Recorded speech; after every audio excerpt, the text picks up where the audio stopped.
உனது தந்தை மீது இதை செலுத்து.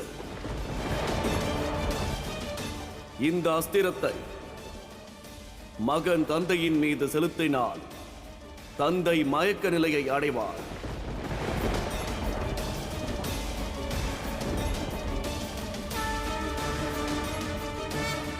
நீ உனது தந்தையை மயங்கச் செய்து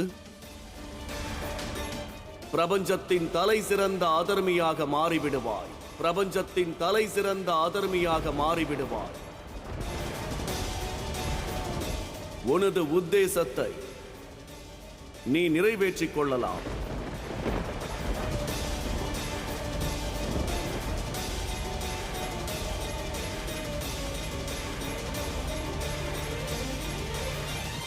நாராயணர் ஏன் இவ்வாறெல்லாம் செய்கிறார்?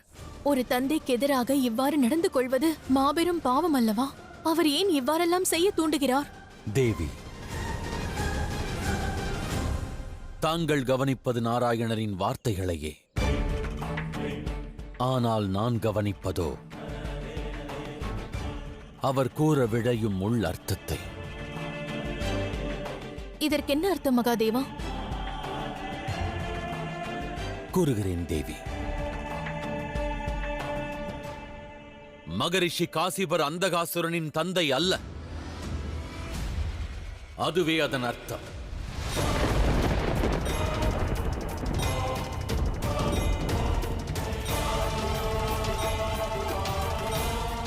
என்ன? ஆனால் தங்களால் எவ்வாறு அதை கூற இயலும்? தேவி, அசுர மாதா திதி, அசுரகுரு சுக்கராச்சாரியரின் முக பாவனையை பாருங்கள். பிறகு தங்களுக்கே விளங்கும்.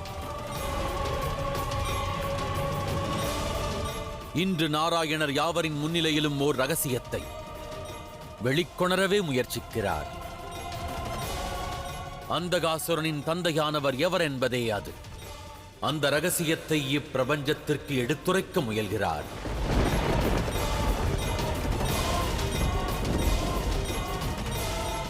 ஆயினும் மகாதேவா, மகரிஷி காசிபர் இல்லை என்றால் அந்தகாசுரனின் உண்மையான தந்தை யார்? யாம் அறியேன். எனினும் இச்சம்பவம் வேறொரு நிகழ்வுடன் இணைந்திருப்பது போல் தோன்றுகின்றது. அந்தகாசுரன் மட்டுமல்ல, பௌமனின் ஜனன ரகசியத்தையும் யாம் அறியேன் தேவி. அந்தகாசுரனின் தந்தை எவர் என்பதையும் நான் அறியேன். பௌமனின் தந்தையையும் அறியேன்.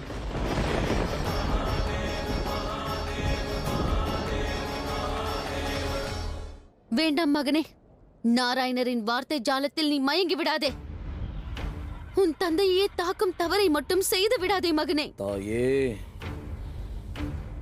அந்தகாசுரனின் உத்தேசத்தை நிறைவேற்றுவதற்கான தருணம் வந்துவிட்டது. நான் எனது தந்தை மகரிஷி காசிபரை மயங்கச் செய்வதற்கான தருணம் இது. நான் புறப்படுகிறேன்.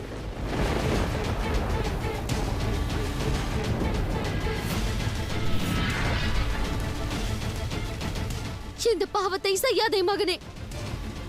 அந்தகாசுரா, இந்த தவறை செய்யாதே. நான் கூறுவதை கேள்.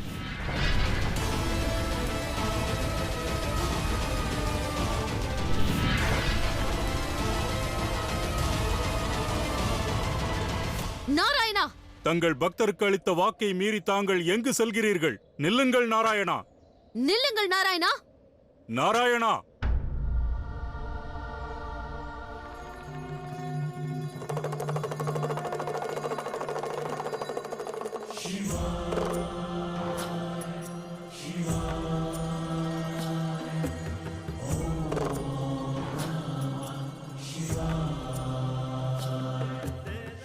மகாதேவா, வாருங்கள். இங்கு அமைதியாக அமருங்கள்.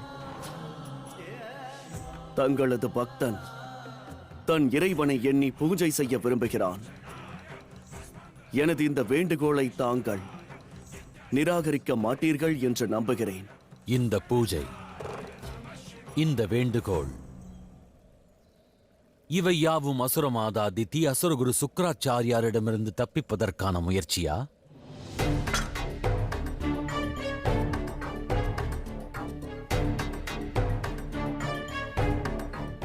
மகாதேவரும் பார்வதியும் இங்கா?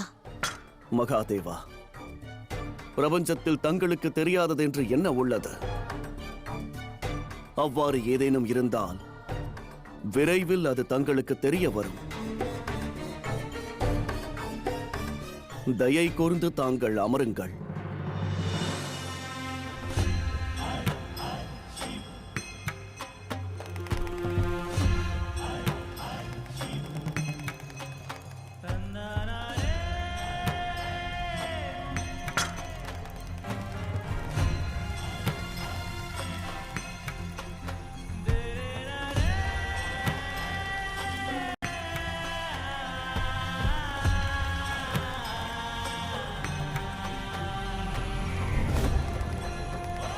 இவ்வாறே பார்வையின்றி அலைந்து திரிவாய். மகாதேவா, மகாதேவா, மகாதேவா!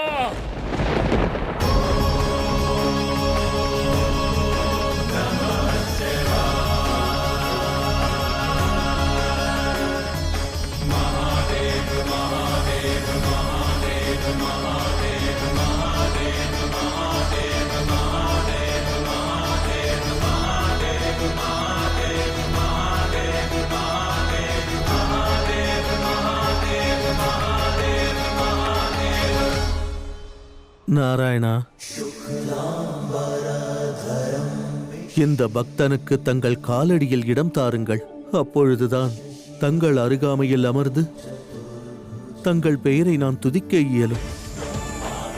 என் நாராயணர் காலடியில் அமர்ந்தபடியே அவர் நாமத்தை நான் துதிப்பதை விட வேறு என்ன சுகம் எனக்கு இருக்கப் போகிறது?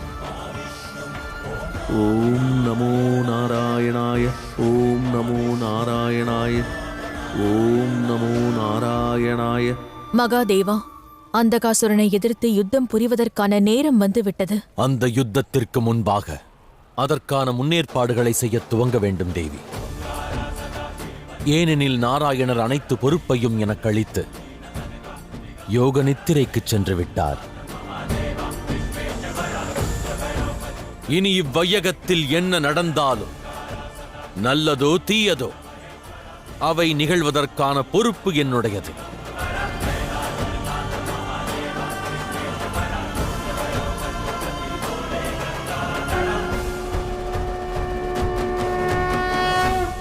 Bavuma, Bavuma!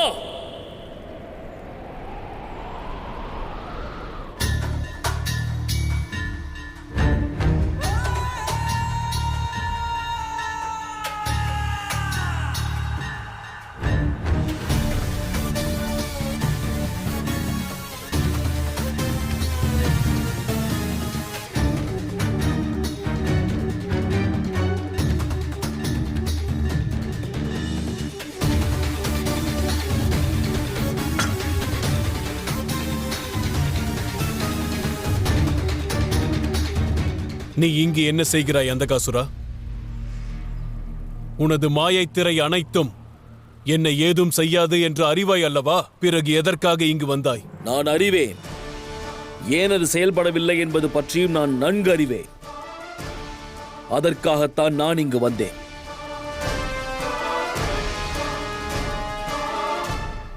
பூமியின் மைந்தன் பௌமனுக்கும் திதியின் புதல்வன் நந்தகாசுரனுக்கும் இடையே உள்ள உறவை பற்றி நான் உரைக்க வந்தேன்.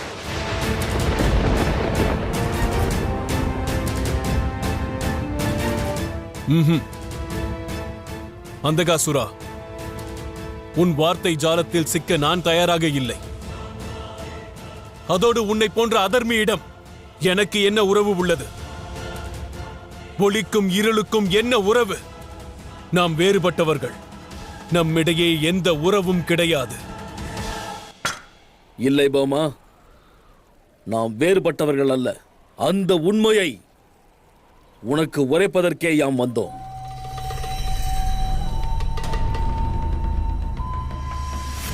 உனது தந்தையின் பெயர் என்ன? கண்டறிந்தாயா?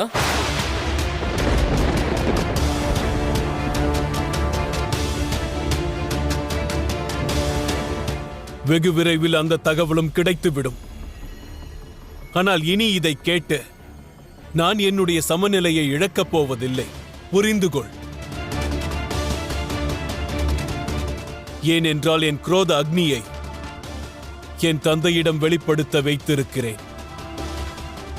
நிச்சயம் என்னுடைய தந்தையை நான் கண்டறிவேன். நீ மட்டுமல்ல, நாம் இருவரும் ஒன்றாக தேடுவோம். நாம் இருவரும் ஏன் தேட வேண்டும்? அவர் என் தந்தை. நானே பார்த்துக் கொள்கிறேன். அவர் உனக்கு மட்டும் தந்தை அல்ல போமா, அவர் எனக்கும் தந்தைதான்.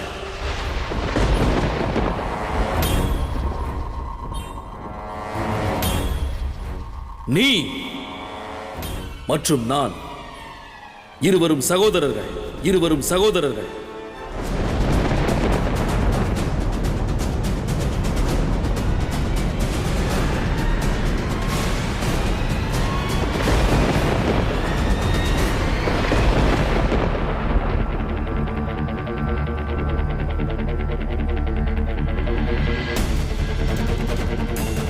நம்ப மாட்டேன்.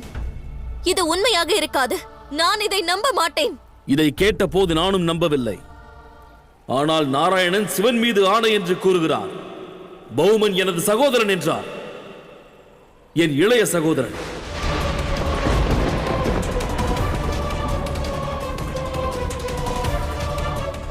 அண்ட சராசரத்தில் உன் ஒருவனுக்கு மட்டும்தான் எனது சக்தியை எதிர்க்கும் திறன் உள்ளது. நீ மட்டும்தான் போமா பலத்தில் எனக்கு நிகராக இருக்கிறாய். அதற்கும் ஒரே காரணம்தான், நம் இருவரின் தந்தையும் ஒருவர்தான்.